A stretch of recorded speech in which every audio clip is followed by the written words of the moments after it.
Hello, in this video we are going to see effectiveness of fiscal policy in the short run.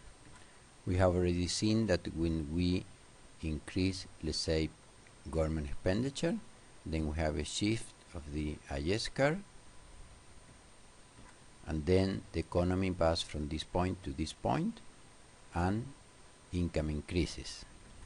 What we are going to see now is that if the slope of the LM curve is low, then fiscal policy is effective. But if the slope of the LM curve is very steep, then fiscal policy is going to be ineffective in the short run and considering price level fixed.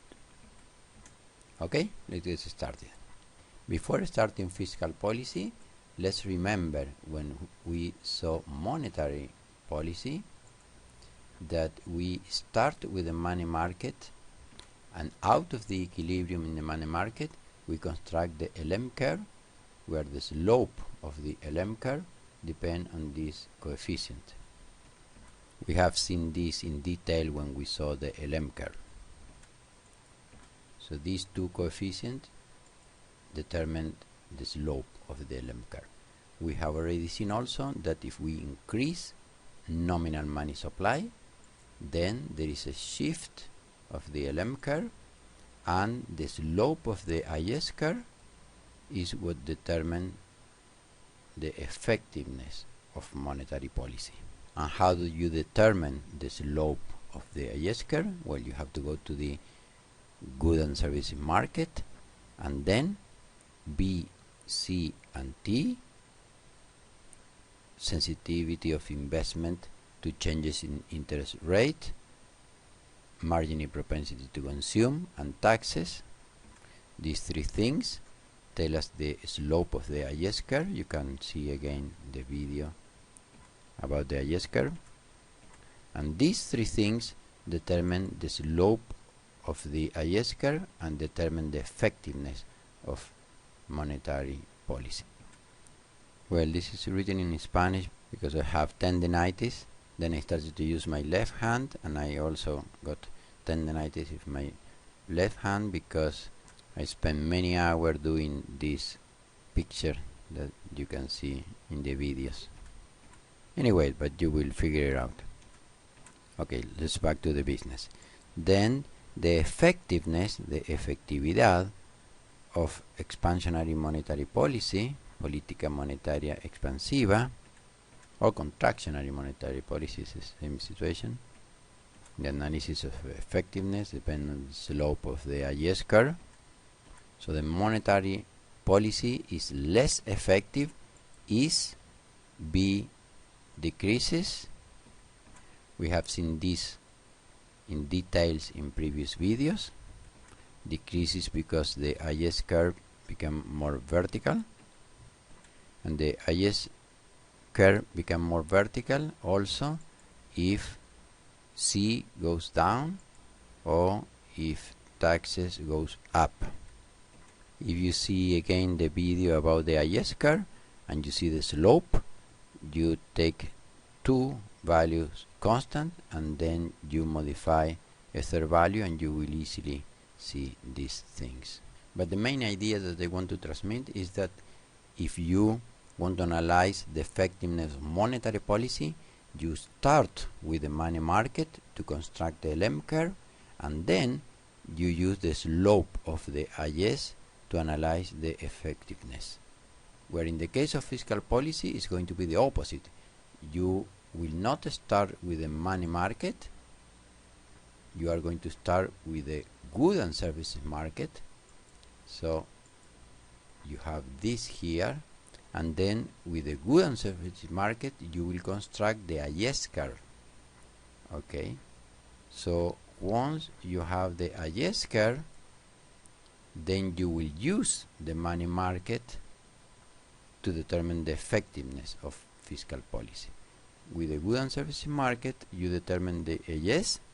We have seen already in previous videos that these three things determine the slope of the IS curve, and we have already seen as well that if you increase government expenditure, or if you increase transferences, then you have a shift of the IS curve. In these two cases, the shift is parallel. Why is parallel? Because if you see this IS curve video again, you will see that these two things participate only in the intercept. They don't participate in the slope. Where in the case of taxes, it participates in the slope. So if you increase, let's say, government expenditure, then you have, in this case, a parallel shift of the IS curve, and the effectiveness of fiscal policy is going to be determined by the slope of the LM curve. And how do you determine the slope of the LM curve? Well, you have to go to the money market, and as we have seen in previous videos, these coefficients are going to determine the slope of the LM curve, and they are going to determine the effectiveness of fiscal policy. But let's take into account that we are analyzing only the aggregate demand, because in both cases, this is the case of monetary policy, but you can do the same for fiscal policy. When you assume that prices doesn't change, then you pass from this point to this point, from this point to this point, and income increases from 400 to 475. So you go from here to here, but this only happens if price level are constant.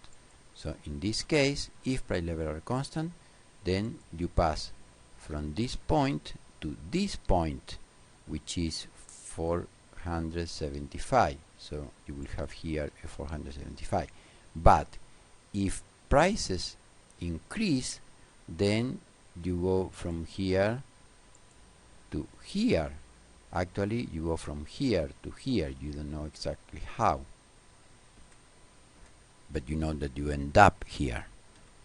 So in this situation, income doesn't increase up to this value, increase from 400 to this value.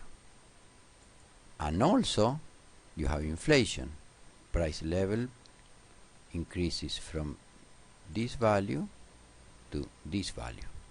Okay, so we have seen already in the simulator monetary policy. Let's go to see in the simulator fiscal policy. We have already seen the normal case in which we increase government expenditure, and then we have a parallel shift of the IS curve, and we have a kind of considerable increase in income. So let's see now that if the slope of the LM curve is very vertical, then even considering price level constant, we are not going to get a considerable increase in income. So let's start from scratch, and then we're going to clean the current picture.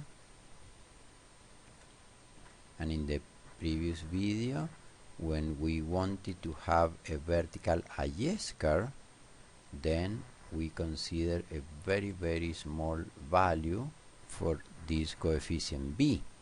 So we were saying that investment is not sensitive to changes in interest rate. If we want to have an LM curve very vertical, then we do something similar. We consider a very small value for H that represents the sensitivity of real money demand to changes in interest rate. So if we take a very small value, let's say 2, then we get a quite vertical LM curve. And in this case, if we use fiscal policy, for example increasing government expenditure, then we'll have a parallel shift of the IS curve, but income will increase very little. So let's keep the current figure, and let's increase government expenditure, let's say from 50 to 70.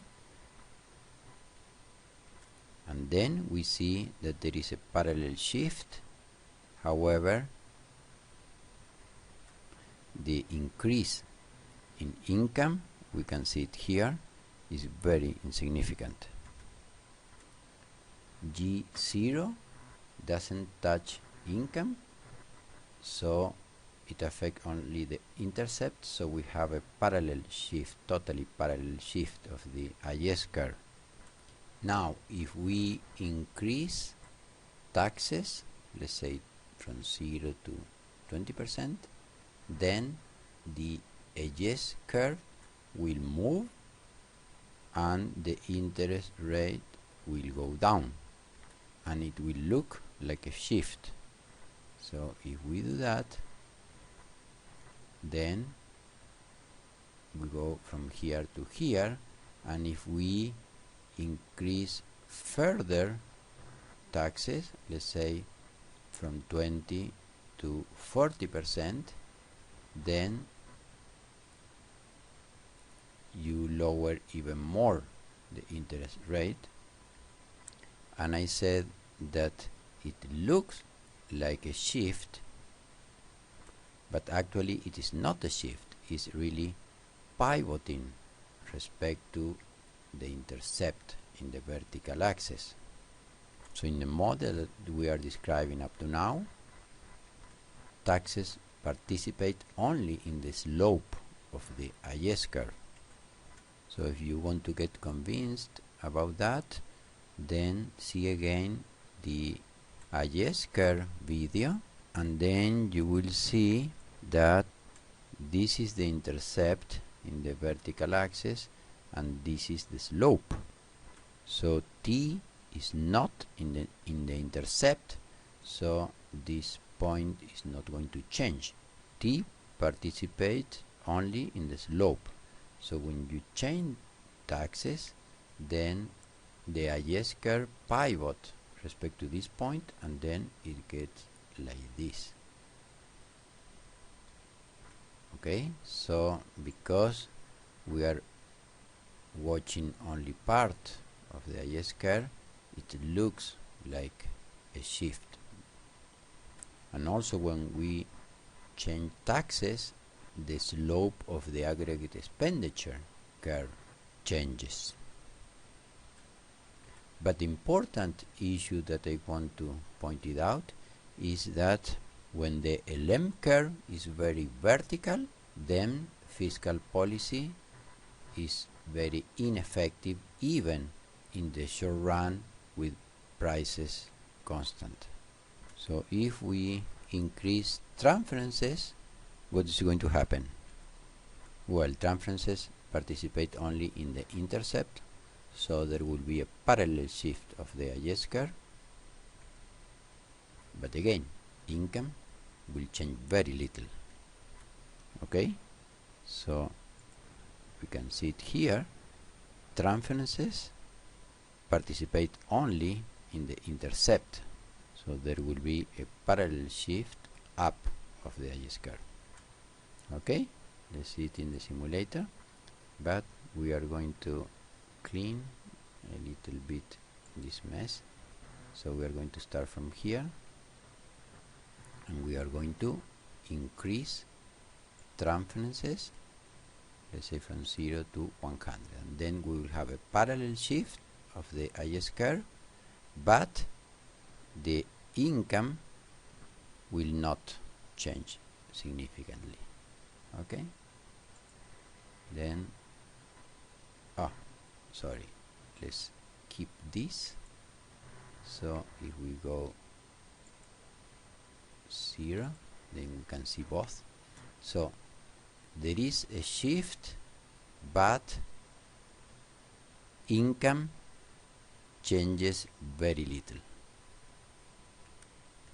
So in conclusion, if the LM curve is very vertical, then fiscal policy is very inefficient, even in the short run and even when price level is constant.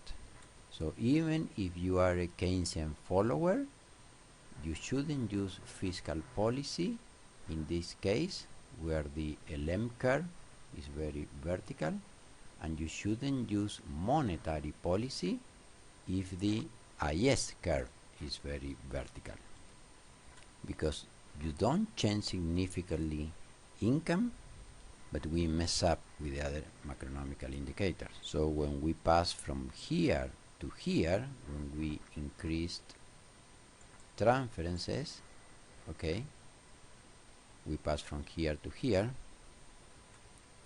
then income didn't increase considerable, but interest rate did increase considerable.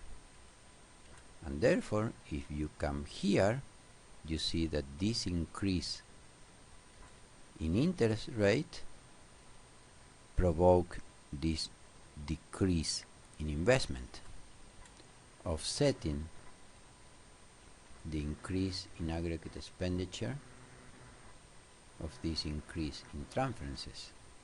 Because when we analyze the case of B0, you can see the first videos, we increase government expenditure, let's say in 100, and then here this intercept increases in 100. When we increases transferences in 100, because we have to multiply by C, in this case half, then 100 divided into 50, this intercept increases 50. Why it didn't occur now? Because this increase moved this aggregate expenditure up, but this decreasing in investment moved this aggregate expenditure curve down. In some near future, I'm going to do a video about crowding out, and then we will see this with more details. Okay, I will stop this video here. I will record more videos as soon as my finger works properly, but you can subscribe in my channel and then you will get new videos soon. Okay, thanks for watching and see you in the next video.